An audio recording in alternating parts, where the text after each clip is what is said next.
لحظات العشق كالزلزال.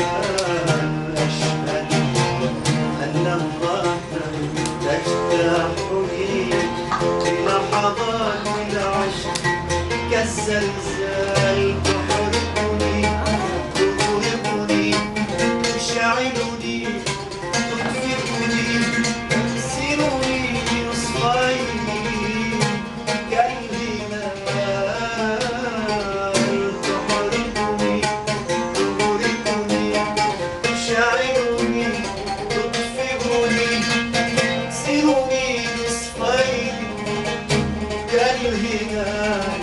تحتل نفسي أطول امتنان وأجمل احتمال. إلا إلا إلا إلا أيتها اللماحة الشفافة العادلة الجميلة. أيتها الشهية